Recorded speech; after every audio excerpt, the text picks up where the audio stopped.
hati-hati. Ada perampok-perampok kampung, perampok-perampok kabupaten, perampok-perampok provinsi berkeliaran. Nah ini maksudnya ini. Tetapi waktu itu narasi Kiai Imanuddin Usman Al-Bantani diarahkan pada agenda-agenda haul yang menyandarkan pada nama satu kabupaten atau satu provinsi.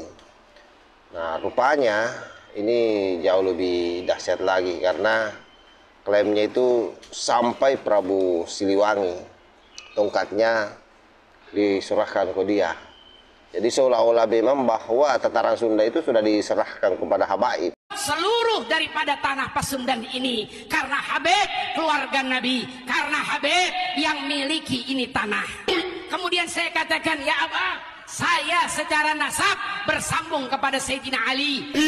Tolong kepada muridnya, ambil itu tongkat daripada Prabu Siliwangi di Gunung Gede, diambil, serahkan kepada Syekh ini sebagai cucu daripada Sayyidina Ali. Sepertinya posisi Kang Deddy Mulyadi terancam ya.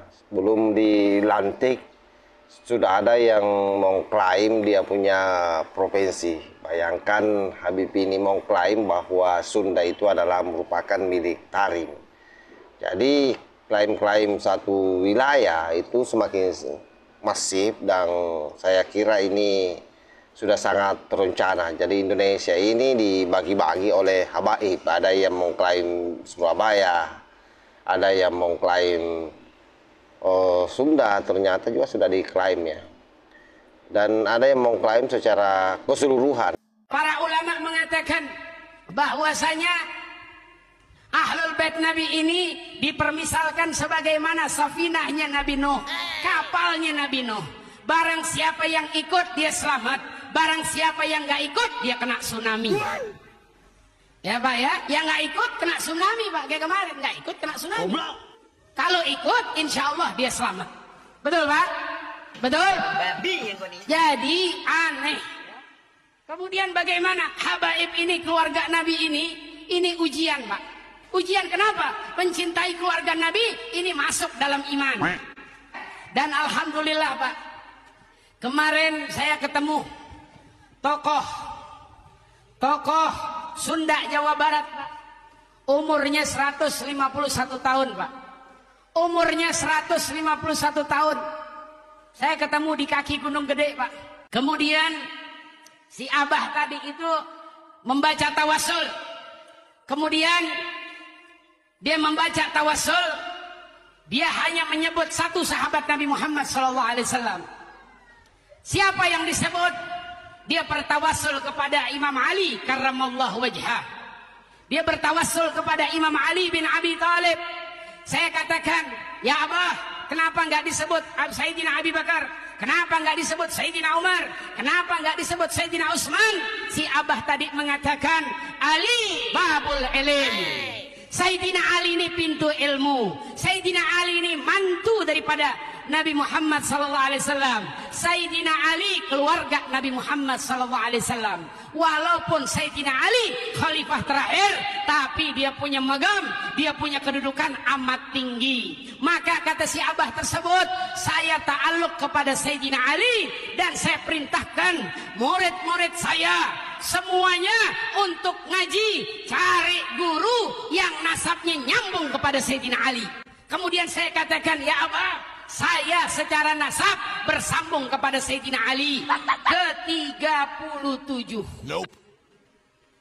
Saya bilang saya ke Sayyidina Ali ini ke-37. Kemudian si Abah tadi mengatakan, tolong kepada muridnya, ambil itu tongkat daripada Prabu Siliwangi di Gunung Gede. Kemudian itu tongkat diambil, ya, diambil, serahkan kepada Syekh ini sebagai cucu daripada Sayyidina Ali. Dan kita semua harus ngaji kepada keluarga Sayyidina Ali kalau kita mau mendapatkan ilmu yang benar-benar daripada Kanjeng Rasul Sallallahu Alaihi Wasallam. Kemudian si Abah tadi ini cukup disegani di Jawa Barat. Beliau mengatakan, ya Habib, saya izinkan Habib masuk ke semua penjuru Jawa Barat, masuk ke Banten, masuk ke Kidul, masuk ke Pamengpeuk Garut, masuk ke Tasik, masuk ke Cirebon, seluruh daripada tanah Pasundan ini karena Habib keluarga Nabi, karena Karena Habib yang miliki ini tanah. Masya Allah.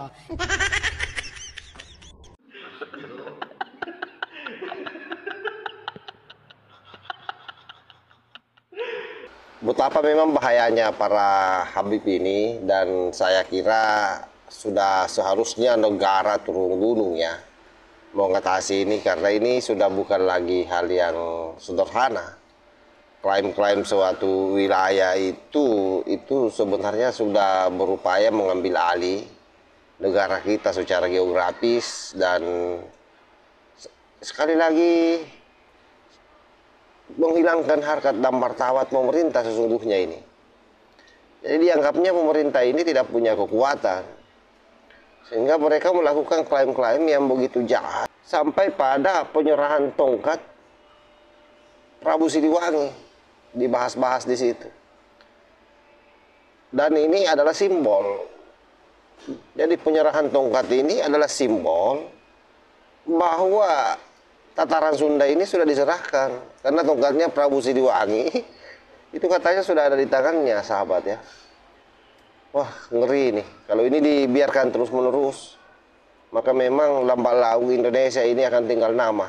Pantas saja selama ini Bahar Smai juga luar biasa penetrasinya masuk di Jawa Barat, karena sudah ada memang Lambak Lawi yang lain yang juga melakukan operasi di sana. Jadi mungkin itu menjadi wilayah rebutan ya. Akhirnya kemudian kalau pemerintah sekali lagi tidak menangani ini dengan baik, maka otomatis ke depan posisi negara kita ini akan semakin terpojok. Anak bangsa akan kehilangan jati dirinya karena seluruh wilayah-wilayah leluhurnya diklaim, nama-nama leluhurnya diklaim. Nah, kita sangat beruntung lah, ada orang seperti Kiai Imaduddin Usman Al-Bantani, ada orang seperti Kiai Abbas Buntet, ada orang seperti Gus Fuad Pleret yang berani secara terang-terangan melawan mereka semua ini.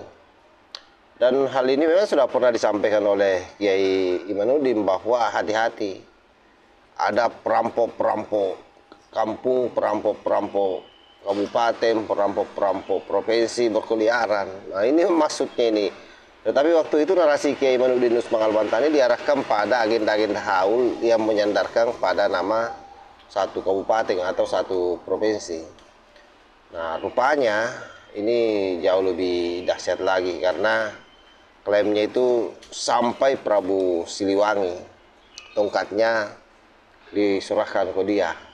Jadi seolah-olah memang bahwa tataran Sunda itu sudah diserahkan kepada habaib. Ini sangat berbahaya, sahabat. Sekali lagi mudah-mudahan pemerintah kita bisa tanggap ya. Dan di bawah tangan Kang Deddy, saya kira memang Jabar ke depan ini harus betul-betul bersih dari klaim-klaim Lambak Alawi.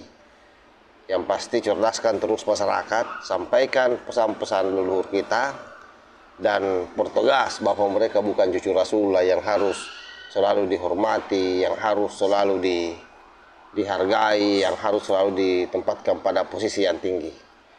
Kalaupun misalnya penghargaan itu diberikan kepada mereka, tak lebih karena mereka mempunyai keilmuan dan ketakwaan kepada Allah Subhanahu wa Ta'ala, bukan karena nasabnya yang palsu itu. Saya kira demikian. Wallahul muwaffiq ila aqwamit thariq. Wassalamualaikum warahmatullahi wabarakatuh.